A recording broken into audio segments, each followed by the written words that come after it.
नमः शिवाय। ओम नमो भगवते वासुदेवाय नमः। जय माता दी। आप सभी को अपने YouTube चैनल में स्वागत है। आज हम माघ मास के गुप्त नवरात्रि में दुर्गा सप्तती का 9 और 10 अध्याय सुनेंगे। राजा ने कहा, भगवान, आपने रक्त बीज के वध से संबंध रखने वाला देवी चरित्र का यह अद्भुत महात्म्य मुझे बतलाया। अब रक्त बीज के मारे जाने पर अत्यंत क्रोध से भरे हुए शुंभ और निशुंभ ने जो कर्म किया उसे मैं सुनना चाहता हूँ। इसी कहते हैं, राजन, युद्ध में रक्त बीज तथा अन्य दैत्यों के मारे जाने पर शुंभ और निशुंभ क्रोध की सीमा ना रही। अपनी विशाल सेना इस प्रकार मारी जाती देख निशुंभ अमरस के भरकर देवी को दौड़ा।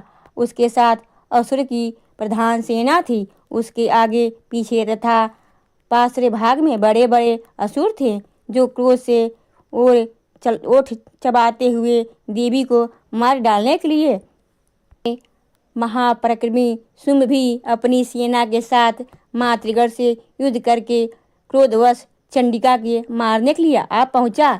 तब देवी के साथ शुंभ और निशुंभ घोर संग्राम छिड़ गया। वे दोनों देव मेघों की भांति वारों की भयंकर वृष्टि कर रहे थे। उन दोनों के चलाए बाणों के चंडिका ने अपने बाणों के समूह से तुरंत काट डाला और शस्त्र समूहों के वर्षा करके उन दोनों दैत्यपतियों के अंगों को भी चोट पहुंचाई। निशुंभ ने तीखी तलवार और चमकती हुई ढाल लेकर देवी के श्रेष्ठ वाहन सिंह के मस्तक पर प्रहार किया। अपने वाहन को चोट पहुंचते देख देवी ने छुरपर नामक बाणों से निशुंभ की श्रेष्ठ तलवार तुरंत काट डाली और उसकी ढालों की भी उसके 8 चांद खड़े खंड खंड कर दिया।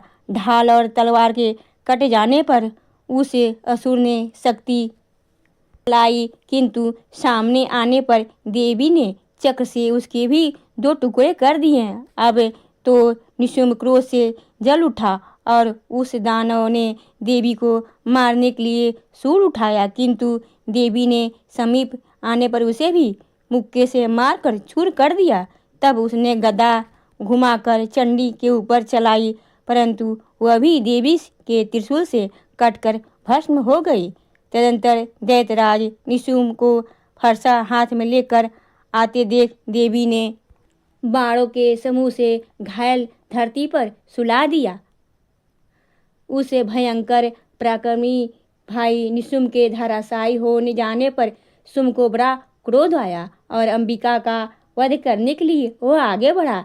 रथ पर बैठे बैठे ही उत्तम आयुधों से सुशोभित अपनी बड़ी बड़ी 8 अनुपम भुजाओं से समूचे आकाश को ढककर यह अद्भुत शोभा पाने वाला उसे आते देख देवी ने शंख बजाया और धनुष की प्रत्यंचा का भी अत्यंत सुहृद शब्द किया। साथ ही अपने घंटे के शब्द से जो समस्त दैत्य सैनिकों को तेज नष्ट करने वाला था, संपूर्ण दिशाओं को व्याप्त कर दिया। तदंतर सिंह ने भी अपनी दहाड़ से इसे सुनकर बड़े बड़े गरजराजो महान दूर हो जाता है। आकाश, पृथ्वी और 200 दिशाओं गूंज उठा। फिर काली ने आकाश में उछलकर अपने दोनों हाथों से पृथ्वी पर आघात किया। उसने ऐसा भयंकर शब्द हुआ जिससे पहले ही सभी शब्द शांत हो गए। तत्पश्चात शिवदूती ने दैत्यों के लिए अमंगलजनक हष्टास किया। इन शब्दों को सुनकर समस्त असुर थर्रा उठे, किंतु शुंभ को बड़ा क्रोध हुआ। उसे सुनकर उस समय देवी ने जब असुरों को लक्ष्य करके कहा, अरे दुरात्मों, खड़ा रह। तभी आकाश में खड़े हुए देवता बोल उठे, जय हो जय हो। शुंभ ने वहां आकर ज्वालाओं से युक्त अत्यंत भयानक शक्ति चलाई। अग्निमय पर्वत के समान आती हुई उस शक्ति को देवी ने बड़े भारी टुक्के से दूर हटा दिया। उस समय शुंभ के सिंहनाद से तीखों लोग गूंज उठे। राजन, उनकी प्रतिध्वनि के वज्रपात के समान भयंकर शब्द हुआ, जिससे अन्य सब शब्दों को जीत लिया।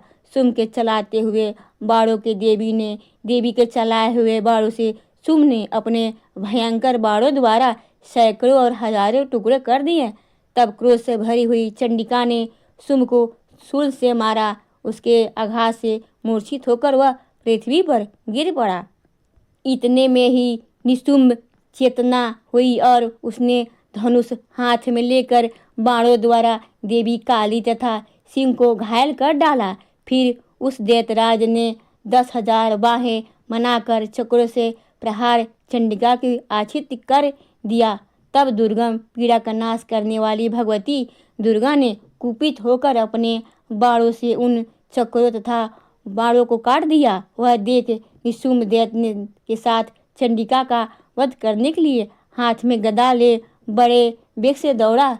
उसके आते ही चंडी ने तीखी धार वाली तलवार से उसकी गदा को शीघ्र ही काट डाला। तब उसके शूल हाथ में ले लिया। देवताओं को पीड़ा देने वाली निशुंभ को शूल हाथ में लिया आते देख चंडिका ने वेग के चलाए हुए अपने शूल से उसकी छाती छेद डाली।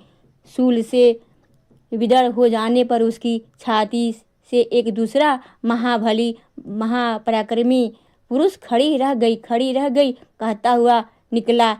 उस निकलते हुए पुष्प की बात सुनकर देवी उठकर हंस पड़ी और खड्ग से उन्होंने उसका मस्तक काट डाला। फिर तो वह पृथ्वी पर गिर पड़ा।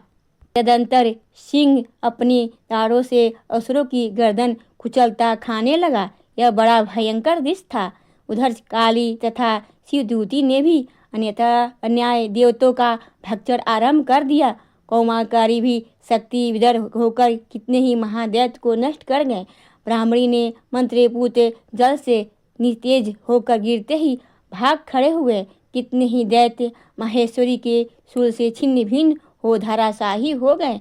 बराही के थुथुन के आघात से कितने ही पृथ्वी पर कमचूर निकल गए। वैष्णवी ने भी अपने चक्र से दानों के टुकड़े कर डाले। इंद्री के हाथ से छूटे हुए वैसे ही कितने ही प्राणों से हाथ धो बैठे। कुछ असुर नष्ट हो गए, कुछ 10 इस उधर महायुद्ध में भाग गए तथा कितने ही काली शिवदूती तथा सिंह के पास ग्रास बन गए। ऋषि कहते हैं, राजन, अपने प्राणों के समान प्यारे भाई निशुंभ को मारा देख तथा सारी सेना का संहार होता देख जानशुंभ ने कुपित होकर कहा, दुष्ट दुर्गे, तू बल के अभिमान में आकर झूठ मूठ का घमंड न दिखा। तू बड़ी मलिनी जनी बनी हुई है, किंतु दूसरी स्त्रियों के बल का सहारा लेकर लड़ती है। देवी बोली, ओ दुष्ट, मैं अकेली ही हूँ। इन संसार में मेरे सिवा दूसरी कौन है? देख, ये मेरी ही विभूतियाँ हैं, अतः मुझसे ही प्रवेश कर रही हैं।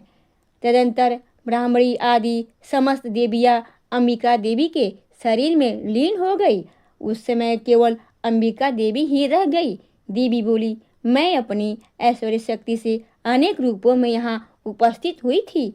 उन सब रूपों में मैंने समेट लिया। अब अकेली ही युद्ध में खड़ी हूँ। तुम भी स्थिर हो जाओ।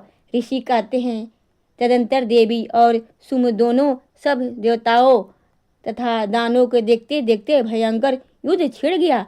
बाणों की वर्षा तथा तीखे शस्त्र एवं दारुण अस्त्रों से प्रहार करते हुए उन दोनों का युद्ध सब लोगों के लिए बड़ा भयानक प्रतीत हुआ। उस समय अंबिका देवी ने सैकड़ों दिव्य अस्त्र छोड़े। उन्हें दैत्यराज शुंभ ने उनके निवारण अस्त्र काट डाला। इस प्रकार शुंभ ने भी जो दिव्य अस्त्र चलाए, उन्हें परमेश्वरी ने भयंकर हुंकार शब्द से उच्चारण आदि द्वारा खिलवाड़ में ही नष्ट कर डाला। तब उस असुरों के सैकड़ों बारों ने देवी को आच्छादित कर दिया। यह देख क्रोध से भरी हुई उन देवी ने भी बाण मारकर उसका धनुष काट डाला। धनुष कट जाने पर फिर देवतराज ने शक्ति हाथ में ली, किंतु देवी के चक्र से उसके हाथों की शक्ति भी काट गिराया। तत्पश्चात दैत्यों के स्वामी शुंभ ने 100 चांद वाली चमकती हुई ढाल और तलवार हाथ में ले उस समय देवी पर धावा किया। उसके आते ही चंडी ने अपने धनुष के छोड़े हुए तीखे बाणों द्वारा उसकी सूर्य किरणें के समान उज्ज्वल ढाल और तलवार तुरंत काट दिए। फिर उस दैत्य के घोड़े और सारथी मारे गए।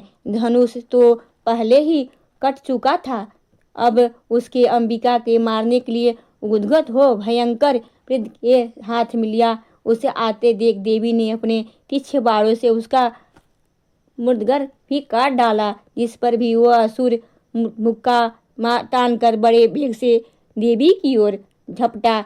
उस दैत्यराज ने देवी की छाती में मुक्का मारा, तब उन देवी ने भी उसकी छाती पर एक चाटा मार जड़ दिया।